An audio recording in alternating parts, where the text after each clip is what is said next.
은혜 받으실 하나님의 말씀은 구약 성경 잠언 4장 23절입니다. 모든 지킬 만한 것 중에 더욱 내 마음을 지키라. 생명의 근원이 이에서 남이니라. 아멘.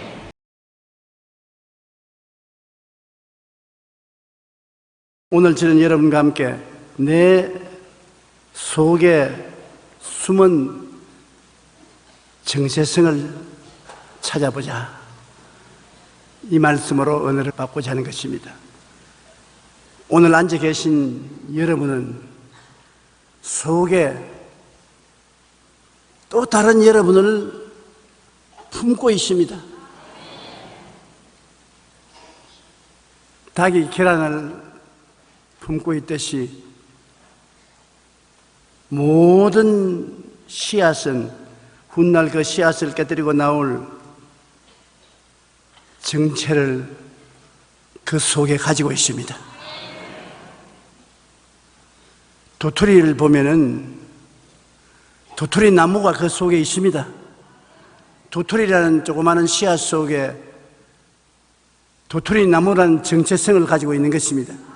아무도 안 보지만은 도토리는 그냥 도토리가 아닙니다.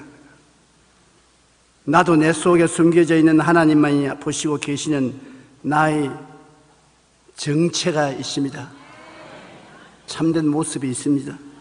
숨어있는 나란 정체를 불러내면 그는 나의 삶과 이웃의 삶과 환경과 운명을 바꾸어 놓아 큰 축복의 근원이 될 수 있는 것입니다. 그러므로 당신 자신의 거짓된 탈, 즉 외면적인 모습과 그가 놓인 현실적 환경을 따라 자기의 삶을 판단하고 평론하지 마십시오.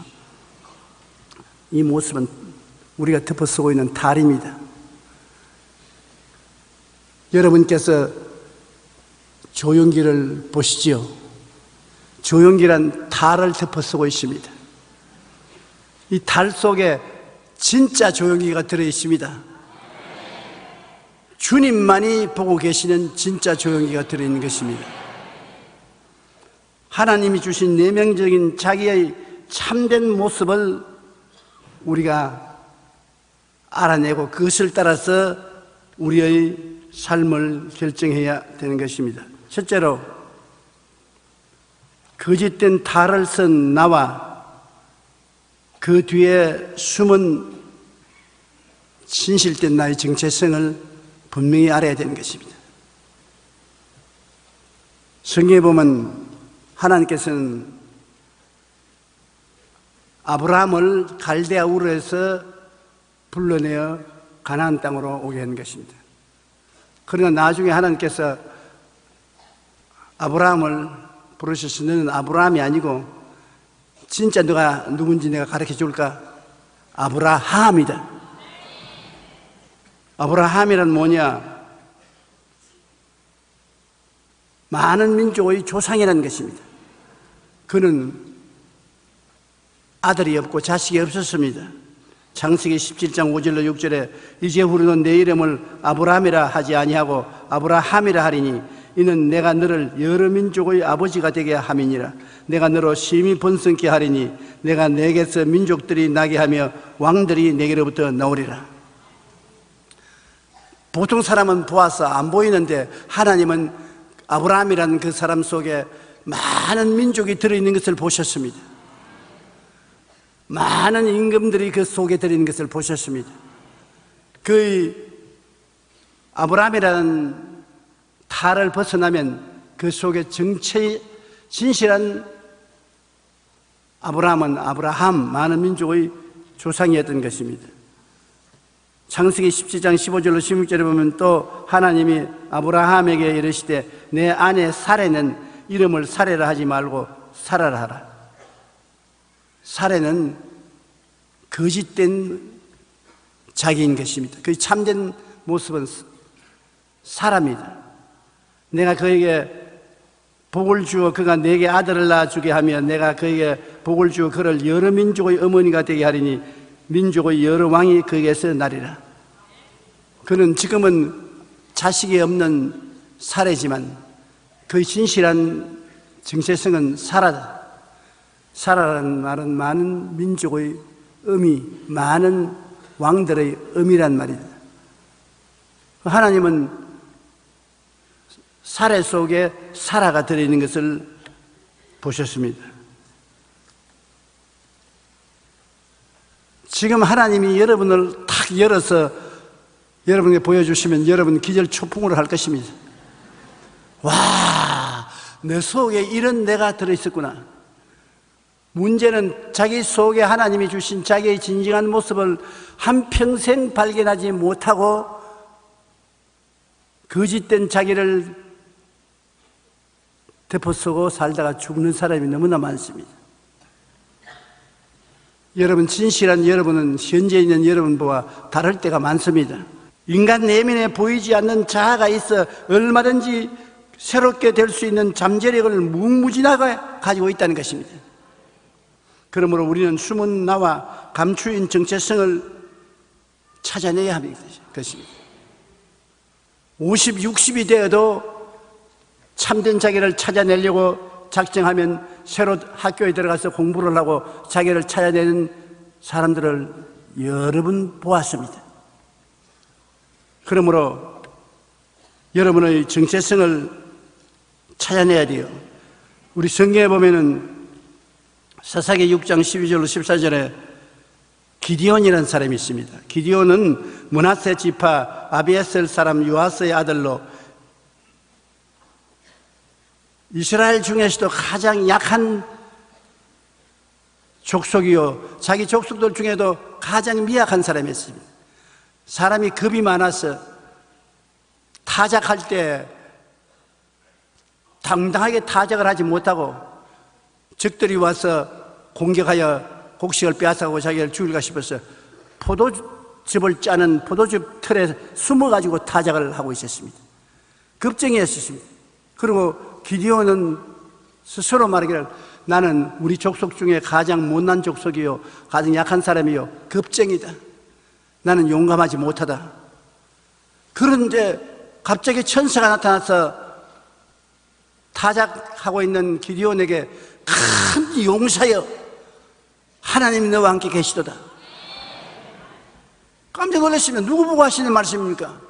너 보고 하는 말이다. 나는 아주 형편없는 약한 사람인데요, 그 네가 너를 보는 것이고 하나님이 너를 볼 때 큰 용사가 너희 속에 숨어있다. 자기가 큰 용사로, 큰 장군으로 이스라엘을 적군에게서 구출해낼 수 있는 사람이라는 것을 몰랐습니다. 천사의 말을 듣고 자기의 정체성을 깨달은 그는 300명 용사들을 선택해서 데리고 이스라엘을 적군의 포위에서 건져낸 위대한 용사가 된 것입니다. 사사기 6장 12절 14절에 야훼의 사자가 기드온에게 나타나 이르되 큰 용사여, 야훼께서 너와 함께 하시다다며 야훼께서 그를 향하여 이르시되 너는 가서 이 너의 힘으로 이스라엘을 미디안의 손에서 구원하라. 내가 너를 보낸 것이 아니냐 하시더라. 하나님이 큰 용사라고 말씀하지 않으셨으면 내내 자기는 약하고 보잘것없는 인간으로 판단했을 것입니다. 그랬다면 아무것도 못했지요. 성경에 보면은 이새의 막내 아들 다윗이 있었습니다. 하나님께서 사무엘을 보내서 이새의 집안에 가서 그 집 아들 중에 한 사람에게 기름을 부어서 이스라엘의 왕으로 삼으라고 말했습니다. 사무엘상 16장 11절 13절에 다윗의 아버지 이새는 사무엘 선지자에게 7명의 아들을 데리고 와서 보여주었습니다. 그런데 하나님께서 사무엘에게 말하기를 첫째 아들로부터 7째 아들까지 앞을 지나면 얘도 아니야, 얘도 형편없는 놈이야, 얘도 별 볼일 없는 놈이야, 다 그냥 지나갔습니다. 그래서 내 아들들이 이제 다 왔느냐? 7명이 다 지나갔습니다. 하나 있기는 있는데 형편없는 놈입니다. 걔는 들에서 양을 치고 있는데 내가 보기에도 형편없는데 당신이 보기에는 어떻겠습니까? 그러니 아예 안 보는 것이 좋습니다. 그러지 말고 그를 불러라. 그래, 다윗이 초립동 목동으로서 사무엘 앞에 서니까 하나님 말하기를 얘가 바로 이스라엘의 왕이 될 사람이다. 이세 보고 말하시면 얘가 이스라엘의 왕이 될 사람이다. 잘못 봤어요. 내가 잘 알지 당신이 뭘 압니까? 내가 본 것이 아니라 하나님이 보시고 그렇게 말합니다. 하나님도 잘못 봤어요. 얘는 우리 집 자식 중에서 제일 못난 자식입니다. 하나님이 잔소리 말아라. 얘가 이스라엘을 구출할 이스라엘 왕이다. 기름 부었는데 이 다윗이 이스라엘 역사상 가장 위대한 왕이 된 것입니다. 그가 헤브론에서 7년간 왕으로 다스렸고 예루살렘에서 33년을 다스려서 이스라엘을 팔레스타인에서 가장 위대한 나라로 만든 분이 바로 다윗인 것입니다. 사람 팔자 시간 문제니까 없이 얘기하면 안 돼요. 큰일 나요. 거의 바깥 형체만 보고서 판단하면 안 되는 것입니다. 신약성에 보면 시몬 베드로 봅시다. 베드로는 요한의 아들 베세다 출신으로 가버나움에서 고기잡이를 하며 살았습니다. 그의 형제 안드레의 인도로서 예수님을 만났는데 그 모든 고기잡이들이 다 베드로는 보고 저것은 술이나 먹고 도박이나 하고 고기나 몇 마리 잡아서 겨우 사는 정말 볼잘것없는 애라고 생각을 했습니다. 그리고 베드로 자신도 자기가 그런 사람으로 알았기 때문에 자기 이름을 베드로가 아니었어요. 시몬이었습니다. 시몬이라는 말은 무슨 말이냐? 갈대라는 말인 것입니다. 나의 인생은 갈대와 같은 인생이다. 나는 별 볼 일 없는 사람이다. 그런데 예수님을 만났는데 예수님이 다른 사람 다 제껴놓고 시몬, 갈대야, 장차 너는 베드로를 하리라. 반석이라고 하리라. 예? 내가 반석이라고요? 주님 사람 잘못 보셨어요. 나는 갈대예요. 주님이 아니야. 너는 반석이야. 그런데 우리가 성경을 보면은 신약 시대에 예수님이 십자가에 죽었다가 부활해 승천하시고 난 다음 예수 그리스도의 교회를 이끌어 나간 가장 위대한 수제자가 바로 이 갈대였었습니다. 반석이었었어요. 모든 벳세다 사람들이 다 그를 갈대로 알았는데 예수님만이 반석을 보셨습니다. 그리고 시몬 베드로가 세계 문명의 가는 길을 바꾸어 놓은 것입니다. 이번에 G20로서 세계 생산의 85%를 맡아 있는 부자 나라들이 왔는데 그들이 90%가 예수 믿는 나라들인데 그 누구를 통해서 믿었냐? 다 이 시몬 베드로를 통해서 믿은 것입니다. 우리도 여기서 예배드리고 찬송하는 것은 예수님 돌아가시고 난 다음 초대교회를 이끄는 이 베드로의 덕분으로 여의도에다가 교회를 짓고 하나님께 감사와 찬양을 드리고 있는 것입니다. 사람이 겉으로 봐서 몰라요. 제가 오늘 하나님께 기도를 드리면서 하나님, 우리는 참 보잘것없는 교회인데 하나님이 도와주셔서 이렇게 큰 교회가 되었습니다. 도와준 정도가 아니다 이 사람아. 네가 이 여의도의 교회를 옮길 때는 모래판이었다. 아무도 여기에 오려고 생각 안 했다. 김윤원 시장이 날 보고 3만 평만 가지라고 손을 비빌 때다. 돈도 안 내고 공짜로 가져가도 좋으니까 장차 돈 내면 된다고. 그렇게 천대받는 땅에 우리를 보냈습니다. 여기에 절간도 안 들어오고 가톨릭 성당도 안 들어오고 우리보다 못 놓은 장감성 교회도 안 들어오고 내버린 땅에 모래 땅이니까 우리같이 못난 놈만 들어왔습니다. 그런데 오늘날은 한국이 세계적인 관심거리의 나라가 됐는데 그 한국의 중심이 서울이고 서울의 중심이 여의도고 여의도의 중심이 국회의사당이고 국회의사당 곁에 우리 교회가 서 있는 것입니다.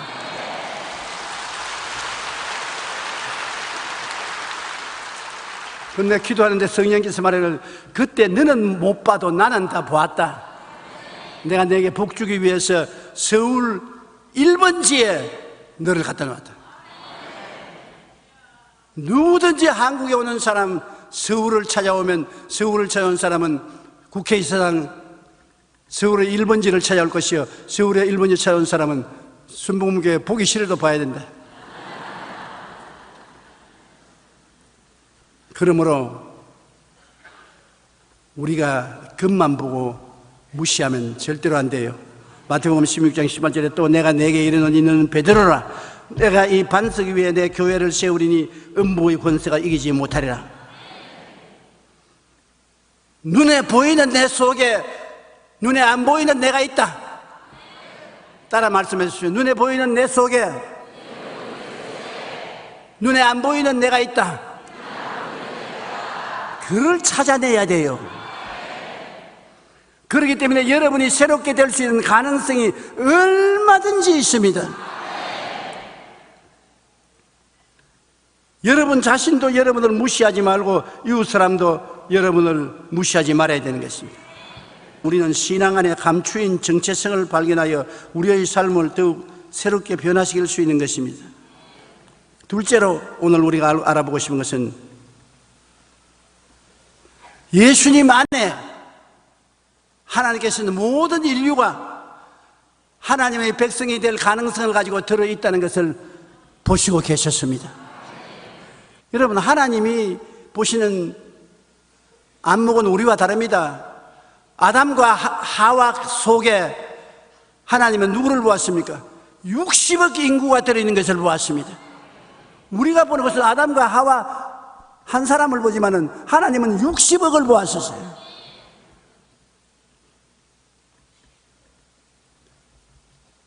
하나님께서는 사람이 보는 것보다 깊은 감추인 존재를 바라보시는 것입니다. 에베소 1장 4절 5절에 곧 창세전에 그리스도 안에서 우리를 택하사 우리로 사랑 안에서 그 앞에 거룩하고 흠이 없게 하시려고 그 기쁘신 뜻대로 우리를 예정하사 예수 그리스도로 말미암아 자기의 아들들이 되게 하셨다. 창세전에, 여러분과 내가 이 세상에 태어나기도 전에 하나님은 이미 예수 그리스도 안에서 하나님의 자녀가 되게 만들어 놓았던 것입니다. 그러므로 눈에 보이는 현재와 하나님 보시는 감추인 내면적인 자기가 얼마나 다르다는 것을 알 수 있는 것입니다. 고린도후서 5장 11절에 따라 말씀하시죠. 누구든지 그리스도 안에 있으면 새로운 피조물이라. 이전 것은 지나갔으니 보라 새 것이 되었다. 지금 안 믿는 사람들 그 이전 것 속에 새 것이 들어있는 것입니다. 이미 2000년 전에 십자가를 통해서 하나님이 새 사람을 만들어서 그 속에 넣어놓았는 것입니다. 깨닫기만 하면은 새 것이 드러나는 것입니다. 그렇기 때문에 죄를 짓고 불의하고 추악하고 버림을 받아야 마땅한 사람이 되어도 예수를 믿기만 하면은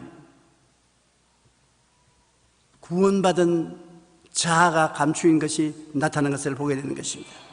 용서받고 이롭게 된 인간의 정체성이 그 속에 들어있는 것입니다. 로마서 3장 23절로 24절에 모든 사람이 죄를 범하였으며 하나님의 영광에 이르지 못하더니 그리스도 예수 안에 있는 속량으로 말미암아 하나님의 은혜로 값없이 의롭다 하심을 얻은 자가 되었느니라. 에베소 4장 23절로 24절에 오직 너희의 심령이 새롭게 되어 하나님을 따라 의와 진리의 거룩함으로 지음받은 새 사람을 입어라. 이미 새 사람을 하나님이 지어놓았으니 믿음으로 입어라. 자기의 정체성을 발견하고 그걸 받아들이라는 것입니다. 깨끗이 씻고 성령 충만한 정체성을 가진 사람이 여러분 속에 들어있는 것입니다. 디도서 3장 6절 7절에 우리 구주 예수 그리스도로 말미암아 우리에게 그 성령을 풍성히 부어주사 우리로 그의 은혜를 힘입어 의롭다 하심을 얻어 영생의 소망을 따라 상속자가 되게 하리 하심이라. 깨끗이 씻고 성령 충만한 사람이 되어서 하나님의 나라 상속자가 되게 만들어 놓은 것입니다.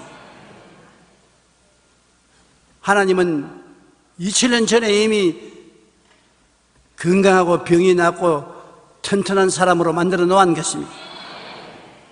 베드로전서 2장 24절 따라 읽어주시기 바랍니다. 그가 채찍에 맞음으로 너희는 나음을 얻었나니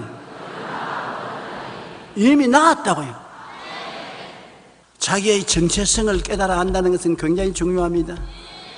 예수님이 십자가에 못 박여 몸짓고 피 흘릴 때 여러분의 진실한 정체성을 만들어서 여러분에게 넣어주신 것입니다.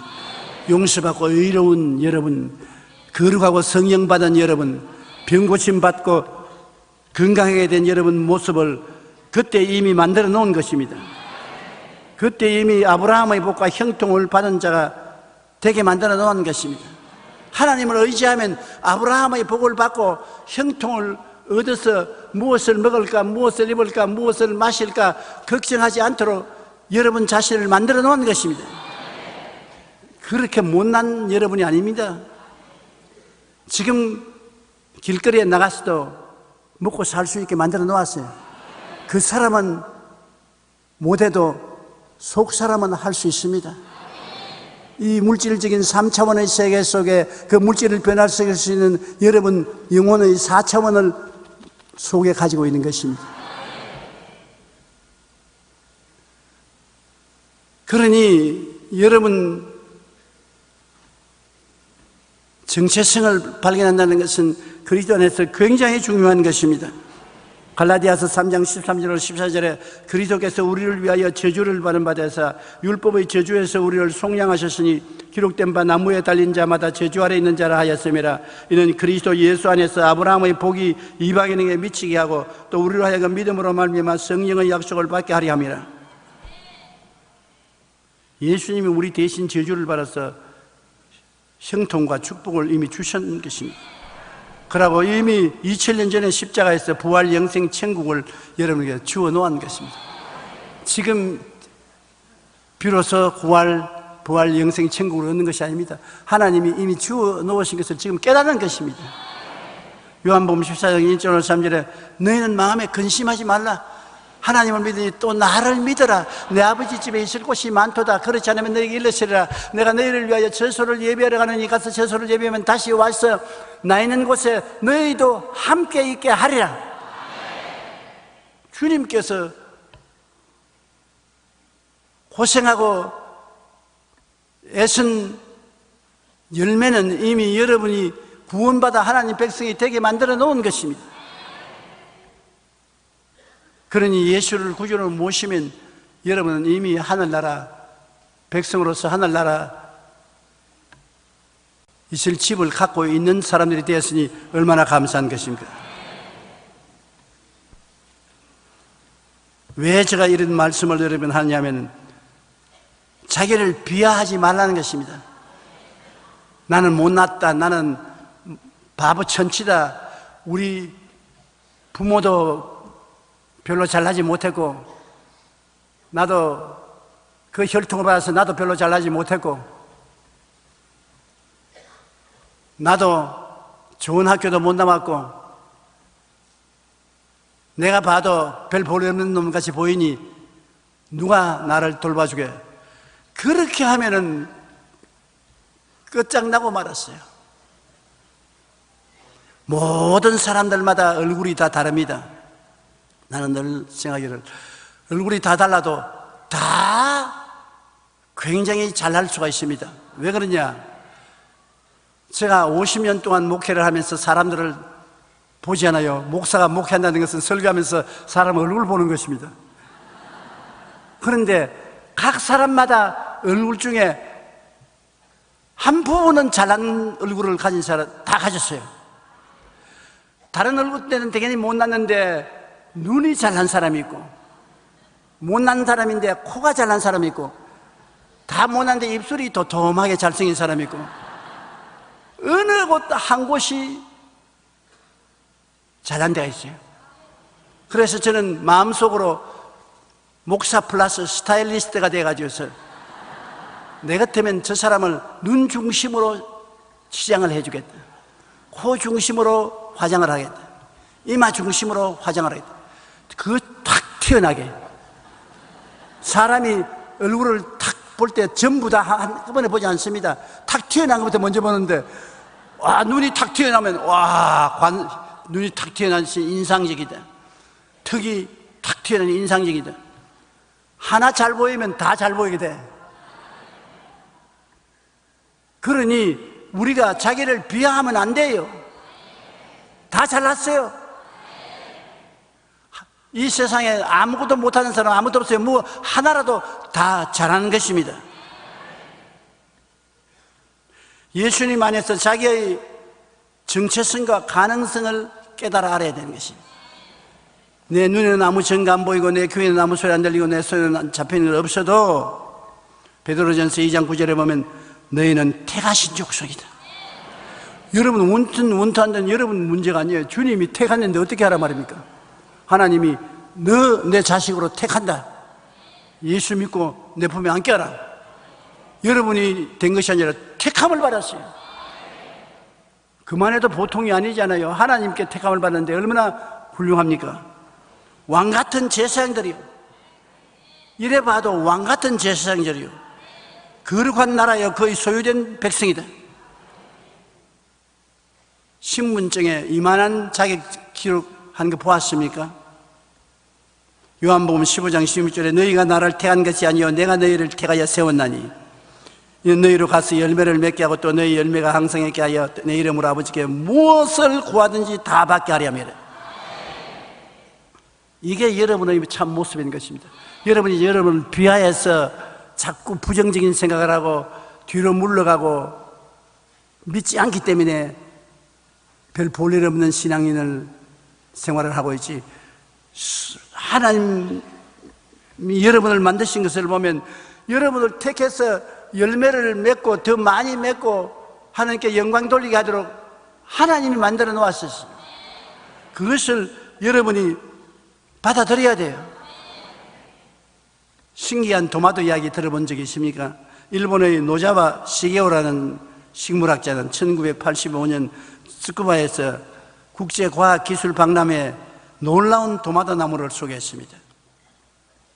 일반적으로 토마토는 한 나무에서 20개나 30개 정도 열매를 맺는 건 이 정상입니다. 토마토 나무에 20개나 30개 토마토 땄으면 됐지 그 이상 토마토 열리지 않은데 노자와 시게오스가 개발한 토마토 나무는 한 그루의 나무에서 무려 120개도 아니고 1200개도 아니고 12,000개의 토마토가 열렸습니다. 나무 하나에서 12,000개. 이 웬일이냐? 더 놀라운 것은 그가 새로운 기술을 응용한 것이 아니라는 것입니다. 그런 토마토가 열매를 맺기 위해서는 모든 에너지를 열매 맺는 데 써야 하는데 뿌리를 흙 속에 내리는데 모든 에너지를 빼앗긴다고 생각했습니다. 그래서 그는 흙이라는 장애물을 제거하기 위해 물 속에 영양분을 넣고 자라게 하는 수경 재배법을 사용했습니다. 그러자 이 30개 열리던 토마토가 12,000개의 토마토를 열게 한 것입니다. 여태까지는 뿌리를 흙 속에 박아 넣어서 양분을 섭취하니까 고생 많이 하지요. 밤낮으로 으이샤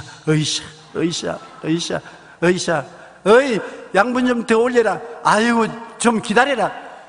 자기 스스로도 고생을 많이 합니다. 근데 물속에 양분을 놔여가지고서 토마토를 넣으니까 그냥 뭐 수고하지 않고 양분이 싹싹 올라오니까 그거 가지고서 열매를 그냥 맺으니까 20개 30개 맺는 게 12,000개를 맺다니 기혈초풍할 일이 아닌 것입니다. 여러분도 그렇게 될 수 있는 것입니다. 북에서 밥만 짓는 아주머니가 기회가 주어지면 대통령이 될 수도 있다고요. 그렇게 사람을 정체성을 보고 말을 해야지 얕잡으면 안 되는 것입니다. 우리가 가만히 역사를 통해서 보면 후진국에서 위대한 지도자들이 된 사람들이 예수 믿는 사람이 절대적으로 많은 것은 성경에서 우리를 자꾸 높여주고 우리를 끌어내주고 우리의 정체성을 깨닫게 해주므로 나 전에 몰랐는데 내가 이런 왕같은 제사장이요 거룩한 나라요 소유된 백성이요 하나님 앞에서 은혜 받은 사람이요 할 수 있다 하면 된다 해보자. 그렇게 하나님의 은혜를 의지하고 나가니까 전에 내가 하던 것보다 30배, 60배, 100배로 더 잘하게 되거든요. 오늘 당장 집에 들어가서 시험해 보시라고요. 여러분 20배, 30배, 100배의 효과를 나타낼 것입니다. 우리는 예수님 안에서 모든 죄와 허물을 용서받고 가난과 병, 삶의 장애를 이겨낼 복을 받은 자라. 우리의 정체성과 가능성을 깨달아 알면은 보통 사람들이 아닙니다. 모두 다 놀라운 사람들이 되는 것입니다. 그러면 나의 정체성은 어디에서 발견할 수 있는 것입니까? 어디에서 나의 진실한 인간을 찾아내고 성장 발전시킬 수 있는 것입니까? 여러분의 정체성은 생각에서 먼저 발견해야 되는 것입니다. 내 생각에서 옛날 생각을 버리고 못한다, 안 된다, 할 수 없다, 그러한 부정적이고 파괴적이고 절망적인 생각에서 할 수 있다, 하면 된다, 해보자, 한다, 긍정적이고 적극적이고 창조적인 생각으로 옮겨야 정체성이 달라지는 것입니다. 우리가 예수 그리스도의 십자가를 통하여 우리의 생각이 바뀌어질 수 있어요. 십자가를 통하여 그 보혈을 통해서 나는 용서받은 내다, 나는 성령 충만한 나다, 나는 십자가의 보혈을 통해서 치료받은 나다, 나는 아브라함의 복을 받은 형통한 나다, 나는 부활 영생 천국을 얻은 나다, 나는 영혼이 잘됨같이 범사에 잘됨에 강건하고 생명을 얻되 넘치게 얻은 나다. 생각 속에서 자기가 어떠한 사람이 되는 것을 긍정적이고 적극적이고 창조적으로 인정을 해야 되는 것입니다. 그를 통해서 여러분의 정체성이 개발되는 것입니다. 생각 속에서 여러분이 부정적인 생각, 파괴적인 생각, 절망적인 생각을 하면 여러분의 참 모습은 캐낼 수가 없는 것입니다. 잠언서 4장 24절에 오늘 제목으로 읽은 말씀처럼 모든 지킬 만한 것 중에 더욱 내 마음을 지켜라. 생명의 근원이 이에서 남이니라. 생각을 지키면 생명의 근원이 이에서 납니다. 그러므로 유치원 때 애들을 긍정적으로 잘 가르쳐야 되고 학교에서도 애들을 생각을 잘 가르쳐야 되는 것입니다. 우리는 생각을 고치는 것이 참 중요합니다. 미국 시카고 로열라 대학교의 프리드 브라이언트 교수는 사람들을 세 그룹으로 나누어 심리 건강에 대한 실험을 했는데 매일 20분씩 일주일간 산책을 시켜서 첫째 그룹에는 무엇이든지 마음에 기쁨과 희망을 주는 대상을 찾아서 기록해 오너라. 숙제입니다. 똑같은 길거리를 걸으면서 희망을 주고 기쁨을 주는 대상을 기록해 오너라. 두 번째 그룹은 낙서, 쓰레기, 찌푸린 사람들, 고통을 갖다 오는, 절망을 가져오는 상황을 기록해 오느라. 셋째 그룹은 아무거나 그냥 되는 대로 걷는다고 생각하고 그냥 걷다가 오느라고 했습니다. 그런데 일주일 후에 그들의 행복 지수를 조사해 보니까 행복하고 좋은 것을 기록해 온 사람들은 그 전보다 훨씬 행복해졌어요. 그냥 지나가면서 다른 사람 좋아하는 거 보았는데 같이 좋아하게 되어서 훨씬 행복하게 되고, 두 번째 그룹은 불행한 것을 보고 잘못된 것을 본 사람은 엄청나게 불행하게 되어버려요. 세 번째 그룹, 그저 그렇다는 반응을 보는 사람은 아무것도 이판저판 무판이 되고 말이에요. 우리가 세상을 바라보는 시각과 그에 따른 생각은 이처럼 우리 삶을 한없는 기쁨이나 절망으로 바꿔주는 것입니다. 우리가 생각을 긍정적이고 적극적이며 희망찬 생각으로 바꾸어 놓으면 그대로 우리 생애가 행복해지는 것입니다.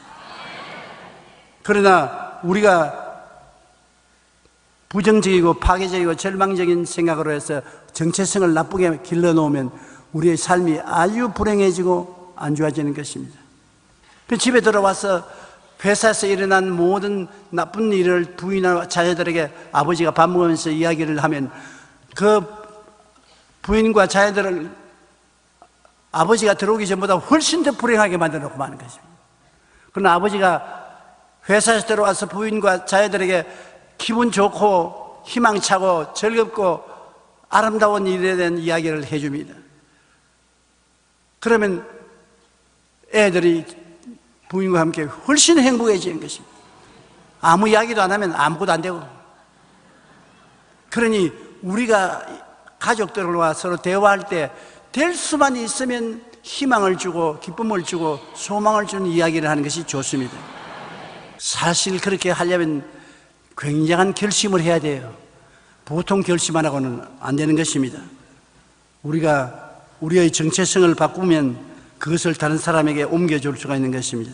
그러므로 우리 정체성을 자라게 하는 것은 생각에서 자라게 하고, 그 다음에는 여러분의 마음의 소원과 꿈에서 자라게 해야 되는 것입니다. 여러분 소원과 꿈을 올바르게 결정해놓고 바라봐야 돼요. 바라보는 법칙인 것입니다. 꿈을 그려놓고 바라봐야 되는 것입니다. 아브라함에게도 하나님 바라보라고 했고, 야곱에게도 바라보라고 했고, 요셉에도 바라보라고 했고, 언제나 하나님이 축복해 주시려고 하면 자기가 원하는 꿈을 바라보라고 했는 것입니다. 여러분은 뭘 바라보느냐? 집에 가서는 꼭 적어서 바라보야 합니다. 요한일서 2절에는 사랑하는 자여 내 영혼이 잘됨같이 내가 범사에 잘됨에 강건하기를 내가 간구하노라, 이거 적어놓고 자꾸 바라보시오. 바라봄의 법칙으로, 바라봄으로 여러분 정체성을 개발하게 하는 것입니다. 여러분이 바라봄의 법칙을 통해서 점점 나아지는 것입니다. 저는 바라보는 것이 있습니다. 뭘 바라보느냐? 저는 제 1차적으로는 세계에서 제일 큰 교회를 세우고 온 천하 만국에 와서 복음을 전가했던 것을 늘 바라보았는데 그것은 다 이루어졌어요. 이제는 그 생활은 이영훈 목사에게 넘겨줬습니다. 이제 하나님이 내게 주신 것은 뭘 바라보냐? 사랑과의 행복 나누기 운동을 주셨습니다. 저는 안전하으나 사랑과 행복을 온 불생한 사람들하고 나누는 것을 바라보고 있습니다. 그리고 두 번째는 뭘 바라느냐? 설교 잘하는 데가 된 것을 내가 바라보는 것입니다. 설교를 잘해서 우리 성도들에게 축복을 갖다 주는, 바라봐야 돼요. 바라보지 않으면 여러분의 속에 있는 정체성이 개발되지 않는 것입니다. 바라보면 개발돼요. 그 다음에는 믿음을 통해서 정체성이 개발되는 것입니다. 빌립보 4장 13절에 내게 능력을 주신 자 안에서 내가 모든 것을 할 수 있다고 믿어야 돼요. 할 수 있다, 하면 된다, 해보자. 나는 할 수 있습니다. 삶 가운데 내일을 위한 최고의 선물은 꿈의 씨앗을 심는 데 있는 것입니다. 여운 씨가 적은 최고의 선물이라는 책에서 그가 이렇게 말했습니다. 그는 힘들고 치열해지는 세상에서 살아남기 위해서는 복잡하고 어려운 전략을 세우는 것이 필요한 것이 아니라 신락 같을지라도 꿈 하나를 가슴 속에 심어두는 것이라고 말하는 것입니다. 꿈 하나, 신락 같은 꿈을 하나 심어놓는 것. 지금 당장은 힘들고 어려워서 눈에는 보이는 것이 없고 손에는 잡히는 것이 없고 내 앞길이 실같이 깜깜할지라도 꿈의 씨앗이 마음속에 있을 때 우리 심장은 그를 통해서 나중에 펄펄 뛰어 살아 일어나게 되는 것입니다. 내가 우리 제자교회 집회를 하러 갈 때 내가 참 칭찬하는 것이 있습니다. 그 벽에 보니까 취직을 원하는 사람의 이름하고 이번에 수능시험 치는 사람의 이름을 쫙 적어서 벽에다가 쫙 해놨어요. 왜 내가 칭찬했냐면 분명히 기록하지 않은 꿈은 헛된 몽상이 될 수가 있는 것입니다. 꿈은 기록해야 돼요. 이거 단단히 들으십시오. 내 앞에 한 설교 다 잊어버리더라도 이건 잊어버리지 마세요. 한 연구기관에서 최고의 수재들이 모이는 미국 아이비리그의 학생들을 상대로 장래 목표에 대해 조사를 했는데 조사에서 목표를 뚜렷이 적은 학생은 전체 중에 2%에 불과했고 나머지 미래에 대한 뚜렷한 비전이 없었습니다. 100%의 학생들 중에 꿈을 적으라고 하니까 적은 애는 2%밖에 없어요. 98%는 안 적었습니다. 10년 뒤 이들을 다시 조사했더니 목표를 적었던 2%의 학생들의 수입이 전체 98%의 학생들보다 많았습니다. 2%의 학생이 98%의 학생들이 합쳐놓은 수입보다 더 많았던, 미국의 리더십 교육기관인 LMI의 연구에 의하면 미국은 전체 인구 중의 3%가 상류층, 10%는 중산층으로 자신의 삶을 여유있고 즐기며 살아가고 있는데, 나머지 대부분 서민층은 그저 하루하루 생계를 꾸려나갈 뿐인 것입니다. 이 중 주목할 것은 3%에 해당하는 상류층은 10%의 중산층과 학력, 출신, 경력 등의 특별한 다른 점을 발견할 수 없는데 차이가 어디서 나느냐? 3%의 사람들은 자신의 목표를 글로 적었던가 분명하게 표현해 놓은 사람들인 것입니다. 글로 적는다는 것이 이렇게 중요해요. 제가 오스트라리아에서 목사들을 모아놓고 5년 후에 될 교회 성장을 적으라고 하니까 다 웃었습니다. 그러나 웃지 말고 적어서 매일 그걸 쳐다보라 했는데, 그 적어서 쳐다본 사람은 2년 만에 100% 교회가 성장했습니다. 안 적은 사람은 하나도 성장 안 했어요.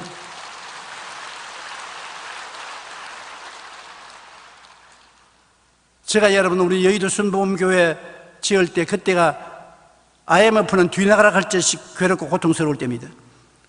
그때 제가 뭘 적은지 압니까? 우리 성도들에게 민족재단, 우리 교회를 민족재단 이코르 1만재단, 왜냐하면 1만재단하고 적으려고 너무 미안해가지고서 그때 10,000명 들어가는 교회를 지는 교회가 없어요. 그 어려울 때 사람들이 나보고 욕할까 싶어서 민족재단은 진짜 민족재단이니까 1만재단, 그를 저희 사무실도 적고 우리 교인들을 주보에도 적고 온데 다 적어서 바라봤는데 그대로 이루어졌지 않습니까? 안 적었으면 안 이루어졌어요.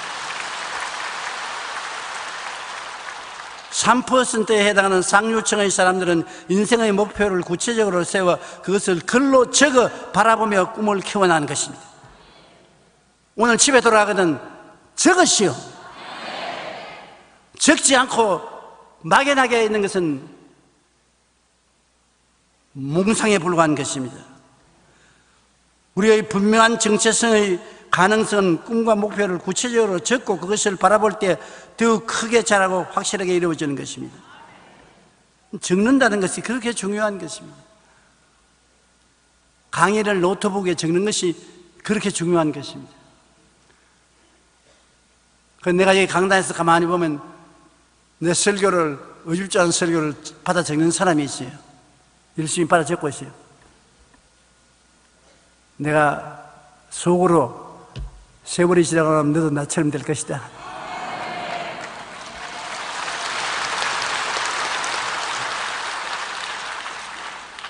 적어서 바라보는 것은 내가 말하는 것이 아닙니다. 하나님이 말했어요.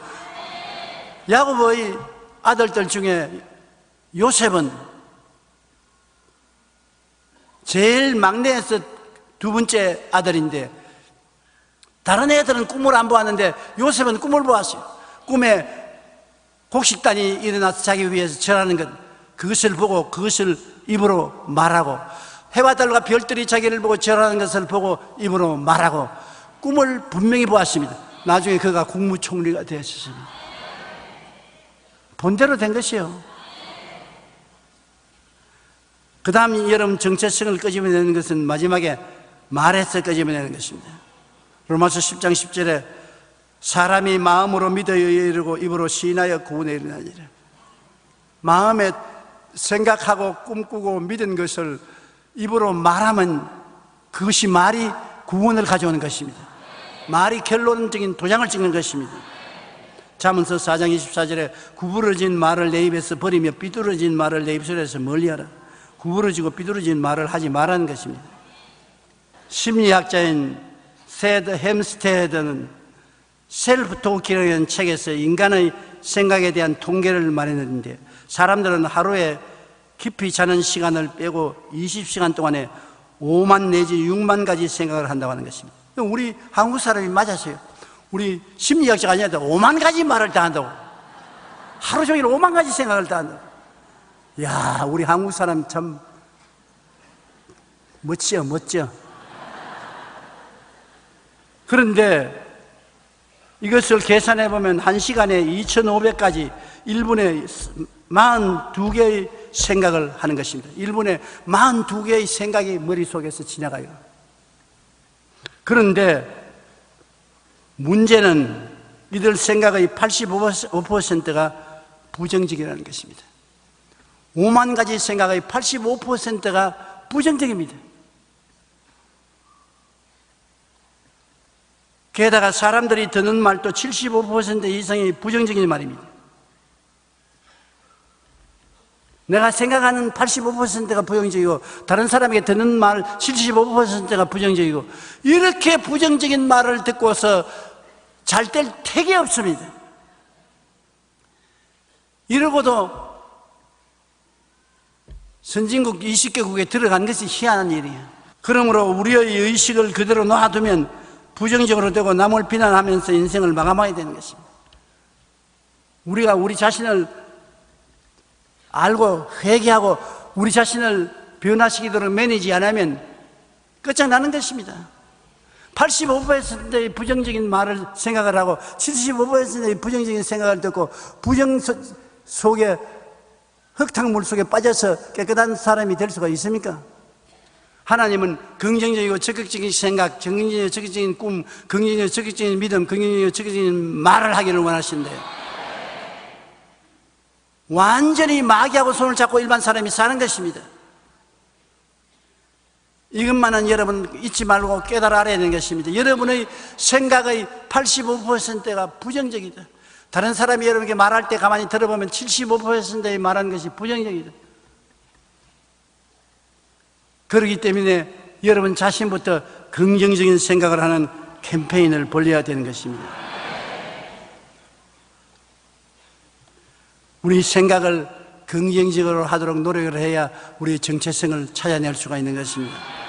하나님께서 아담과 하와를 창조하실 때 하나님의 형상에 따라 늘 긍정적이고 희망찬 밝은 생각을 주셨는데, 인간이 타락한 이후 늘 마음속에 부정과 불만이 쌓이고 남을 향해서도 비난과 불평을 하는 사람으로 변화되고 마는 것입니다. 하나님이 주신 우리 안에 숨은 정체성은 긍정적이고 희망찬 생각과 꿈과 믿음을 말로서 나타낼 때 성장하는 것입니다. 할 수 없어도 할 수 있다고 말하자. 지금 할 수 있다고 말하지 않으면 영원히 기회는 없다. 우선 할 수 있다고 말부터 해놓자. 누가 말했냐, 일본 작가가, 나가다니 아키히로라는 일본 작가, 그렇게 기록했습니다. 예수도 안 믿는 사람입니다. 그러나 그 사람은 현명한 사람입니다. 우리 보고 하는 말이, 할 수 없어도 할 수 있다고 말하자. 지금 할 수 있다고 우선 말부터 해놓자. 지금 안 해놓으면 앞으로 할 시간이 없다. 그러므로 따라 말씀하십시오. 나는 할 수 있다. 하면 된다. 해보자. 우선 말부터 해놓자. 내 믿은 대로 될지어다. 할렐루야.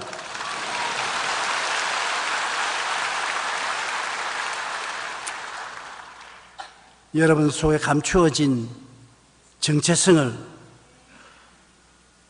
가능성을 생각을 통해서, 꿈을 통해서, 믿음을 통해서, 말을 통해서 개발해 내면 아브라함이 아브라함이 되고 세라가 사라가 되고,